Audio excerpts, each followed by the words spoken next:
سب سے مشکل ترین کام اپنے علم پہ عمل کرنا ہے. سب سے مشکل ترین کام اپنے علم پہ عمل کرنا ہے.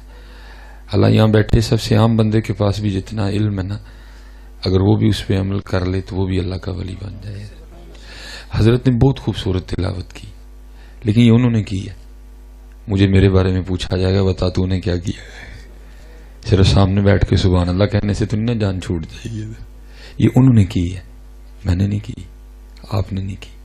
مجھے میرے بارے میں پوچھا جائے گا بتا تو نے کیا کیا. ٹھیک ہے، یہ آپ نے یاد رکھنا ہے، یہ انہوں نے کی ہے، ہم نے صرف بیٹھ کے سنی ہے. مجھے میرے بارے میں پوچھا جائے گا بتا تو نے کیا کیا. اور در حقیقت ہم دیکھیں تو ہم قرآن چھوڑ چکے ہیں. ہم قرآن چھوڑ چکے ہیں. قرآن رہ گیا بس تعویذوں کے لیے. قرآن رہ گیا حضرت بس کچہریوں میں جھوٹی قسمیں کھانے کے لیے. قرآن رہ گیا بس پوری حضرت جی شادی میں راج کے قرآن کی مخالفت کرو. جاتے ہوئے جو ووٹی ہے وہ قرآن کے نیچے بھیجنی ہے. قرآن اس لیے رہ گیا، باقی ہم نے قرآن چھوڑ دی. اس لیے یاد رکھیے گا یہ تلاوت انہوں نے کی ہے، میں نے اپنا جواب دینا ہے کہ بتا تو نے کیا کیا. اور یہ ماں بھی حضور غوث اعظم رضی اللہ تعالیٰ عنہ کا ہے. آپ سے پوچھا گیا تھا حضرت آپ کی مجاہدوں کی ابتدا کیا تھی؟ آپ فرماتے میں نے لگاتار 14 سال ہر رات ایک ٹانگ پہ کھڑے ہو کے قرآن پاک تلاوت کیا ہے. کم و بیش ایک سال میں 365 قرآن بنتے ہیں. اور ہمارا حال یہ ہے کہ ہم نے 365 دنوں میں کبھی ایک بھی ختم نہیں کیا. اس لیے حضرت میں پھر یہی کہوں گا، باتیں بہت ہیں، عمل نہیں ہے کوئی. باتیں بہت ہیں، ایک سے بڑھ کے ایک نعرہ ہے، ایک سے بڑھ کے ایک کہانی ہے، ایک سے بڑھ کے ایک سٹوری ہے، عمل نہیں ہے کوئی. میں نے پہلے کہا تھا نا، آپ نے میری بات کا غصہ نہیں کرنا. اب میں آپ کو لگاؤں ایک سوال پوچھنے. یہ جیسے ربیع الاول نور شریف شروع ہوتا ہے نا، شادیوں کا بھی ایک سیزن چل نکلتا ہے، آپ کو پتہ ہے نا. اب یہ چلے گا حضرت، یہ تقریباً مارچ اپریل تک جائے گا حضرت. جیسے پھر مئی جون جولائی اگست سپٹمبر آئے گا، یہ تھم جائے گا کیونکہ گرمی ہوتی ہے بڑی زیادہ. لیکن یہ اب مارچ تک جائے گا حضرت. تو ظاہر ہے یہ ہو نہیں سکتا کہ سیزن میں آپ کو کوئی ایک شادی بھی نہ آئے. ٹھیک ہے جی، تو ظاہر ہے پھر اگر شادی آئے گی تو پھر شادی کا کارڈ بھی آئے گا. اب میں آپ سے سوال، بس تھوڑی سی توجہ جی، تھوڑی سی اب توجہ. ٹھیک ہے جی، یہ آپ کو شادی کا کارڈ آتا ہے تو شادی کے کارڈ پہ لکھا تو نہیں ہوتا کہ پینٹ کوٹ پہن کے آنا، نئے کپڑے پہن کے آنا، ویسٹ کوٹ پہن کے آنا، حجامت کروا کے آنا، نہا کے آنا، شیو کروا کے آنا، خوشبو لگا کے آنا، جوتے پالش کر کے آنا. اگر آپ پرانے کپڑے بھی پہن کے شادی پہ چلے جائیں آپ کو کوئی نکالے گا تو نہیں. وہ اکثر وہ پیشتر جو ٹروزر اور شرٹ آپ وہ مسجد میں پہن کے آ جاتے ہیں نماز پڑھنے کے لیے، اگر آپ شادی پہ بھی پہن کے چلے جائیں آپ کو نکالے گا تو کوئی نہیں. لیکن حضرت آپ پھر بھی پورا اہتمام کر کے جاتے ہیں. میں صرف اب آپ سے ایک سوال کرنے لگا ہوں. شادی کے کارڈ پہ کچھ بھی نہیں لکھا لیکن آپ سارا کچھ کر کے جاتے ہیں. لیکن یہاں لکھا ہوا ہے جب میرے محبوب کی محفل میں آنا تو سر ڈانپ کے آنا.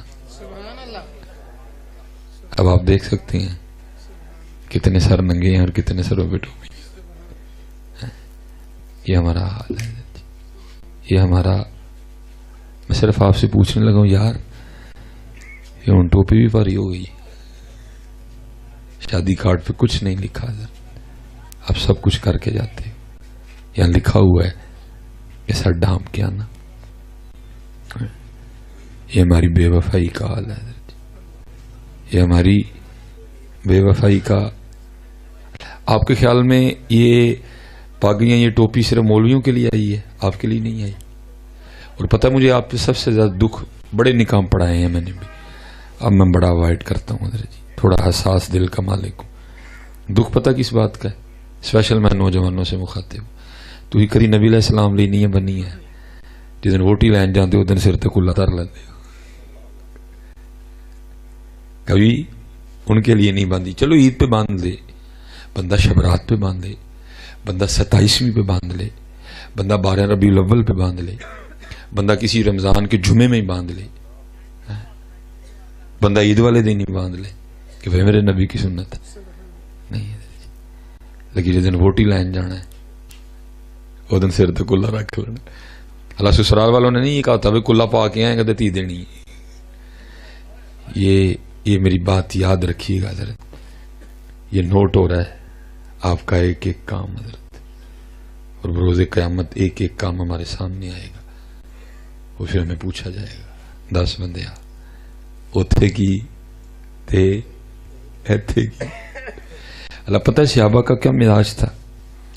یہ لکھا ہے 2 صحابی نا کہیں چلے گئے، تفسیر روح البیان ہے، دونوں نے ایک ندی پار کرنی تھی، ایک صحابی پار کر گئے، دوسرے اسی کنارے نہ کسی سوچ میں گم کھڑے ہیں۔ اب جو پار کر گئے نا، جب وہ پار کر گئے تو انہوں نے پار کر کے دائیں بائیں دیکھا تو سنگی کوئی نہیں، انہوں نے پیچھے مڑ کے دیکھا تو وہ اسی کنارے پہ کھڑے تھے۔ انہوں نے سوچا کہ شاید یہ پانی کی گہرائی سے گھبرا رہے ہیں اس لیے پانی میں نہیں آ رہے، کیونکہ وہ تو پار کر چکے تھے۔ وہ پکار کے کہتے ہیں حضرت آپ اتر آئیں ندی میں، ندی گہری نہیں ہے۔ وہ کہتے مجھے بھی پتا گہری نہیں ہے۔ تو کہتے پھر کیوں نہیں آ رہے؟ تو کہتے میں ایک دن حضور نبی کریم علیہ الصلوۃ والسلام کے ساتھ اس ندی سے گزرا تھا، صرف کھڑا سوچ رہا ہوں میرے محبوب نے پہلے کون سا قدم اندر رکھا تھا میں بھی وہی رکھوں۔ لیکن حضرت جی آج عملی صورتحال بڑی خراب ہے۔ اب سب نوجوانوں سے کہوں گا وہ چلے ہو کم از کم ہونا دی محفل تے سیر تے ٹوپی پایا کرو، اور پتر یاد رکھنا یہ تمہارے پف شاف، یہ تمہارے بالوں کے سٹائل یہ دنیا داروں کو اچھے لگتے ہوں گے، اس کو اپنے محبوب کا رنگ اچھا لگتا ہے، اس کو اپنے محبوب کا رنگ اچھا لگتا ہے۔ مفتی صاحب بیٹھے ہیں، علامہ امتیاز صاحب بیٹھے ہیں، میں ناموں سے آگاہ نہیں، ظاہر ہے اور بھی احباب موجود ہیں علماء میں سے۔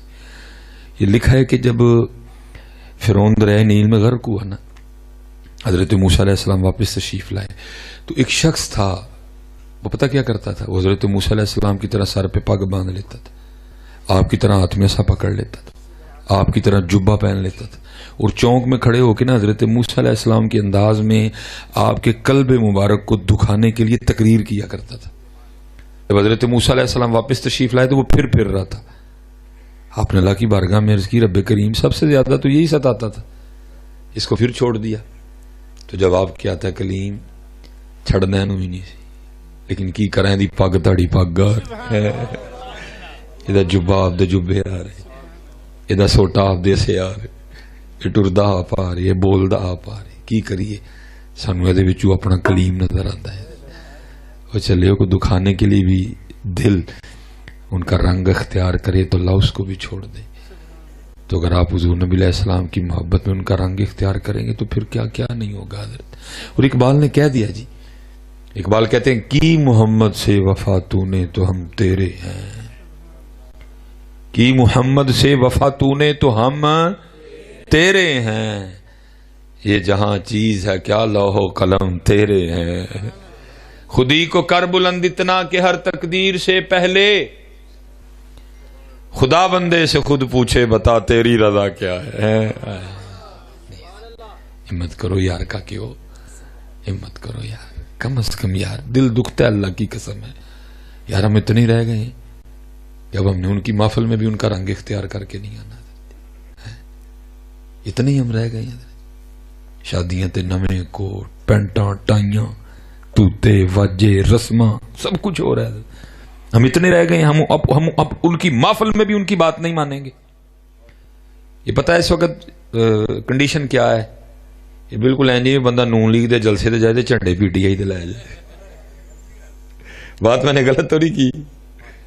یہ بالکل وہی کنڈیشن ہے کہ بندہ جائے نون لیگ کے جلسے میں جھنڈے بندہ پی ٹی آئی کے لے جائے، اور چلے ان کی محفل میں آئے، کیا بندہ کرے یار، پھنس گئے ہیں بچ، پھنس گئے ہیں بچ،